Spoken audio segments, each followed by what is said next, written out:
താര എങ്ങനെ കണ്ടുപിടിച്ചേ? താരയുടെ കഥയൊക്കെ ഒന്നും പറഞ്ഞില്ലായിരുന്നു, ചേച്ചി മറന്നുപോയതായിരിക്കും. ഞാൻ പറഞ്ഞിരുന്നു, ഞാൻ 7ാം ക്ലാസ് തൊട്ട് ഞാൻ കാണുന്ന എന്റെ ഭാഗത്തുനിന്ന് പ്രേമിച്ചു.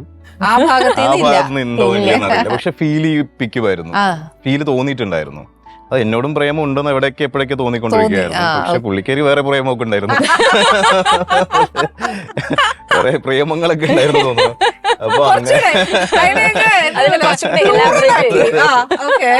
അങ്ങനെ പൊക്കോണ്ടിരിക്കുകയായിരുന്നു. എന്നിട്ട് കോമഡി ചേച്ചി എന്റെ ഇൻറ്റ്യൂഷനും അല്ലെങ്കിൽ എന്റെ മാനിഫെസ്റ്റേഷനൊക്കെ ഈ സംഭവം ആവുന്നതിന്റെ ഒരു ഞാൻ തന്നെ ട്രസ്റ്റ് ചെയ്യപ്പെട്ട ഒരു കാര്യം. എന്നിട്ട് ഈ പറഞ്ഞ 7ാം ക്ലാസ്സോട് ഞാൻ പ്രേമിച്ചു തിരിച്ചുണ്ടായിരുന്നില്ലല്ലോ. എന്നിട്ട് ഞാൻ BCom 3rd year പഠിക്കുമ്പോൾ എന്നെ പ്രപ്പോസ് ചെയ്തത് താരയാ. അതുവരെ എന്റെ മനസ്സിലേ ഉള്ളൂ, ഞാൻ എവിടെയും പറഞ്ഞിട്ടില്ല. 7ാം ക്ലാസ് തുടങ്ങിയത് ഞാൻ തുടങ്ങി. അപ്പൊ എത്ര വർഷത്തെ മാനിഫെസ്റ്റേഷൻ അത് ലവ് അറ്റ് ഫസ്റ്റ് സൈറ്റ് എന്നാ പറയുന്നത്. ഞാനന്ന് 6th standard എന്തോണ് പഠിക്കുന്നത്.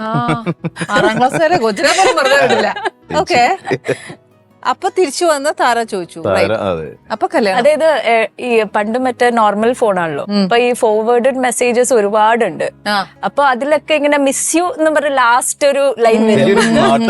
എനിക്ക് മിസ് യു ലവ് യു എന്നൊക്കെ പറയുമ്പോ നമ്മൾ ഞാനല്ലോ അവിടെ നിന്ന് ഇങ്ങോട്ടേക്ക് അതായത് മിസ് യു ടൈപ്പ് മെസ്സേജസ് വരും. അപ്പൊ ഞാൻ വിചാരിക്കുന്നത് എന്തോ ഉണ്ടല്ലോ. അതെ, ചുമ്മാ താരയുടെ ഭാഗത്തുനിന്ന് വന്ന മെസ്സേജുകളിലും ഇവര് നോർമലി അയക്കുന്ന പോലെ മിസ് യു എന്നൊക്കെ അയക്കുന്നുണ്ടായിരുന്നു. ഇവിടെ ബിൽഡപ്പ് ഇല്ല, ചുമ്മാ നല്ല ഫ്രണ്ട്സ് ആയിരുന്നു ചെറുപ്പത്തില് കണ്ടു. അങ്ങനെ അതായത് പാലക്കാടാണ് രഞ്ജൻ. അപ്പോ കൊച്ചിയിലേക്ക് വരണമെന്ന് പറയുമ്പോ ഞങ്ങളുടെ വീട്ടിലേക്കാ വരുന്നത്. അപ്പൊ നല്ല ഫ്രണ്ട്സ്, ഞങ്ങള് പുറത്തൊക്കെ പോകും കസിൻസ് എല്ലാരും കൂടെ. അപ്പൊ ഞാൻ എല്ലാവരുമായിട്ട് വളരെ ഇവരുടെ വീടാ ഞങ്ങൾക്ക്. ഇവർക്ക് പാലക്കാട് എന്ന് പറഞ്ഞാൽ എന്റെ മുത്തശ്ശിയുടെ ദോശയും അതൊക്കെയാണ് ഇവരുടെ നൊസ്റ്റാളജി. ഇവർ അതിനു വേണ്ടി അങ്ങോട്ട് വരും. അങ്ങനെ ഒരു കണക്ഷൻ ഉണ്ടായിരുന്നു. ഓക്കെ, അപ്പൊ രഞ്ജൻ ഫസ്റ്റ് മ്യൂസിക് ഒക്കെ ചെയ്യുമ്പോ താര കേൾക്കാറുണ്ട്? അഭിപ്രായങ്ങൾ പറയാമോ? പിന്നെ എങ്ങനത്തെ മ്യൂസിക് ഇഷ്ടം? മെലഡി ആണ്. രഞ്ജന്റെ മെലഡി ഭയങ്കര ഇഷ്ടമാണ്. ബിക്കോസ് അതായത് ഞാൻ ആസ് എ തേർഡ് പേഴ്സൺ ആയിട്ടാണ് എപ്പോഴും കേൾക്കാറ്.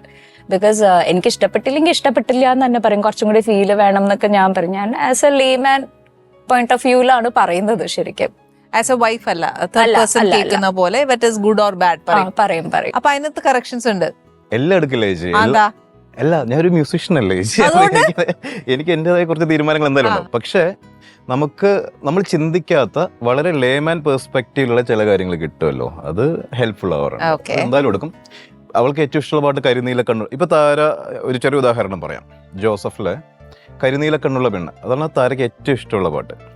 അവൾക്ക് പൂമത്തോളം ഇഷ്ടമായിരുന്നില്ല. അപ്പൊ അതുകൊണ്ട് ഞാൻ എങ്ങനെ എടുക്കും? ഈ ഒറ്റ കോട്ടുന്ന് എന്നോട് പറയും.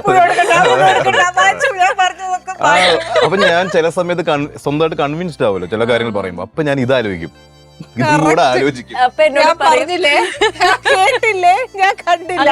ഇഷ്ടമല്ല എന്നല്ല, ആ പാട്ടിനേക്കാളും ഇഷ്ടം കരിനീല കണ്ണാണ് എന്നാണ് പറഞ്ഞത്. അല്ല, അത് പറയാം, എനിക്കിത് കേൾക്കുമ്പോ ഒരു ഗൂസ് ബംസ് കിട്ടുന്നില്ല എന്നാണ് പറഞ്ഞത് പൂമത്തോളെ കേട്ടപ്പോ.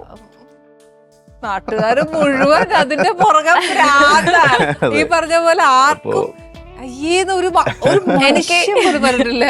എന്നോട് പറയും. ഞാൻ ഇതുപോലെ അഭിപ്രായം പറയുമ്പോ പറയും, നിനക്ക് ഇഷ്ടപ്പെട്ടില്ല, അപ്പൊ ഈ പാട്ട് okay. Let's cook with love.